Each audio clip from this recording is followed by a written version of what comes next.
Welcome to another episode of The Missing Link in Your Healing. Today, I am going to give you a tool to teach you how to feel your feelings, but not only to feel the feelings, to identify what the feeling is that you're feeling, because for many of us, this can be problematic. And this tool also helps you to get real about your current reality, to really face the truth of what you think and feel about a particular subject in your life, or about your health, or about a particular aspect of your health. So the way in which we do this, let me preface this with, I would recommend that you have a journal in which you record this, because you need to write these things down. Writing activates more than 10,000 neural pathways. The pathways between your hand and your brain get activated. And when you put it on the page, you make it real. It becomes concrete. When it's in your mind, it's a thought. It's sort of nebulous, right? When you put it down on the page, it becomes concrete. You concretize it, it makes it real, and it helps you to face the truth of the reality. So first thing you're going to do is you're going to consider, let's just pick a health problem. So you might have just gotten a diagnosis, or you may have a prognosis for your health problem, right? So let's just go with a diagnosis. So let's say you've been recently diagnosed with some sort of chronic disease. And you have emotions about this, obviously, and you have thoughts about this. So the first thing is to get really real with what is true for you in terms of what you're thinking and feeling. So you start off by recording your thoughts. So it's best to actually go to a real memory. So if you can take yourself back to the doctor's office, to the time, the instant in time that you got the diagnosis, right? The doctor said to you, this is what you have. You've got to be very present with the memory. The more present you can be with the memory, the better this is going to work. So in the memory, what was your first thought? Now, it might have been, this can't be true. Sure, they've mixed up the files. Okay, so you record your thoughts. What were you thinking? What were your thoughts literally? Maybe it was like, oh my God, I think I'm going to die. It doesn't matter, all right? So here's the thing. Please don't try and censor these thoughts. They might be extremely negative. They might be positive. It doesn't matter. Don't try and censor them, all right? So generally when you get a diagnosis, especially if it's a life-threatening one, the thoughts are probably going to be negative. So just get really present and get really, really honest about what were the thoughts whizzing through your mind. And then you can maybe take yourself until you were outside the doctor's office, or you maybe got your car. You really had a chance to think about what you had just heard. This is not about what the emotion is that you experience. It's what the thoughts are, because the thoughts generate the emotions. So once you've recorded the thoughts and you've got a list of them and you read through them, then just ask yourself, when you go through these thoughts, how does it make you feel? And identify the feeling. So now you've got your thoughts and you've got a feeling. What you could do is you could ask yourself in that memory, what did you do? Like, what did you do the minute you got the diagnosis? Maybe you put a brave face on it. Maybe you burst out crying, whatever it was, doesn't matter. What did you do straight away? And what did you do just after? And what did you maybe even do after that? So it might be straight away you were numb, you struggled to respond, and you basically put a brave face on it. You walked out of the doctor's office, you kept the brave face, you got into your car. When you were alone and in private, you burst into tears. By the time you got home and shared this with your family, you possibly had already formulated a way to put a positive spin onto this. That's the behavior. The behavior is an indicator of what your coping mechanism is. Now, remember, this is not good or bad. We're not judging this. And this is very, very important in this exercise. Please, there's got to be no judgment, right? Absolutely no judgment. So don't judge your thoughts.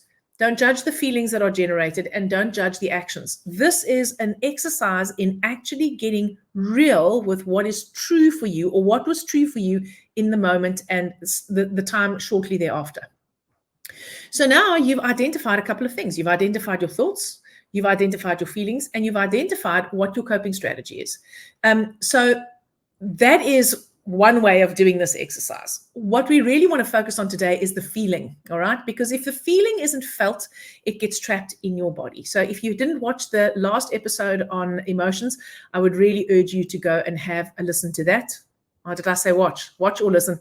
Listen to that, and then move on to this exercise afterwards. Okay. So now you've identified the feeling. So let's say the feeling is terror. You're terrified.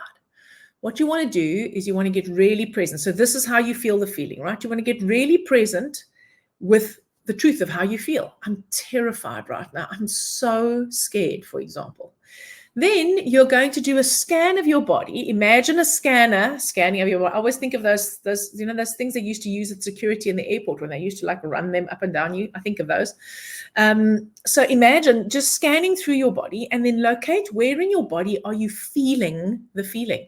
So if it's terror, you might feel like it's in your throat. You might feel like it's in your chest. You might feel like it's in your head. It might be in a number of different places, but locate the place, the part of the body where you feel it most intensely.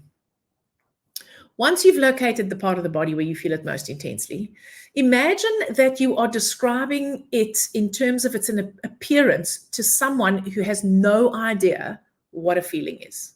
So it's like, where is it? Okay, it's in the middle of my chest. What does it look like? Imagine you were describing what it looked like.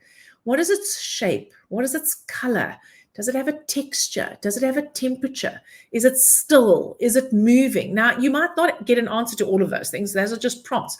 Like, what does it look like? You might go, oh, it looks like a big ball, a steel ball. It's black and it's got like spikes on it, right? Or you might imagine it's like a gaping black hole. Or you might see it as a fine mist. It doesn't matter, all right? So again, no judgment on what the description is.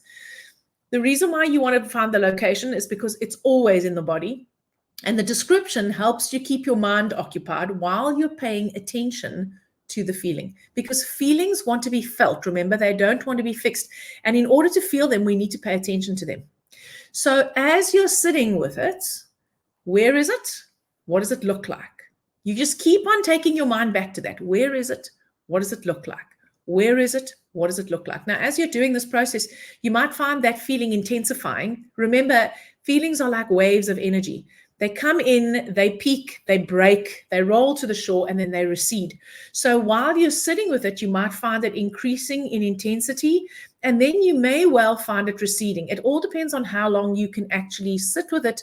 Just where is it in your body? What does it look like? Your mind will wander. That's okay. Don't judge that. Just bring yourself, if you find your mind wandering and you're thinking about all sorts of other things, just bring your mind back, bring your awareness back to where is it in the body? What does it look like? And in that way, you're creating space for yourself to truly feel the feeling. It's like, imagine you're having a workout and you're exercising the muscle associated with that particular feeling.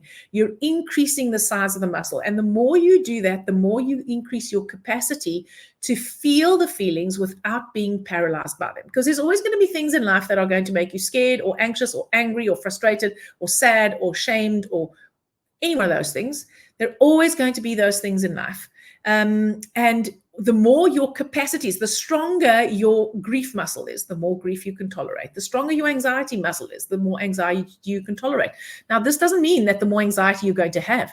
It means the more you can handle before you revert to your default coping mechanisms, the more you can handle without having to actually suppress it in the body. Okay, so that is an exercise that in its form gives you two things. It gives you a handle on your current reality.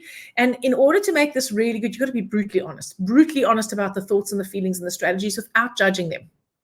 And the second one is this helps you to identify the feeling and it allows you to feel the feeling. One thing that I didn't mention that you could do, if it's a feeling that you are scared of feeling and that you're frightened that you're going to go into it and you're never going to resurface, set a timer.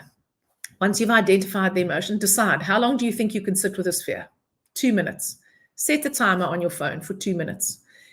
What you do when you do that is you tell your brain, I'm going to sit with this for 2 minutes. And after 2 minutes, I'm going to stop it.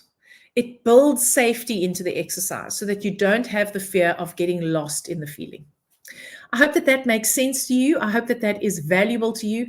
I'd love your feedback. If you have practiced it a few times, get yourself a thought journal where you can record these thoughts, these feelings. But just remember, it's not enough to record the thoughts and feelings. It's really important that you spend some time sitting with the feeling itself. Where is it in the body? What does it look like? Where is it in the body? What does it look like? It's a very simple exercise. And in doing the where is it in the body and what does it look like, you're actually creating a bit of distance between you and the emotion itself. And so that's why you don't get lost in it. So it has safety built into it. Honestly, this tool is very simple. Many people don't do things when it seems to be too easy. It's invaluable. I use this tool with all of my clients. I use it on myself. It can change your life. So I'd love your feedback. You can send me an email if you want to. If you're watching this on YouTube, you can leave a comment. See you on the next episode.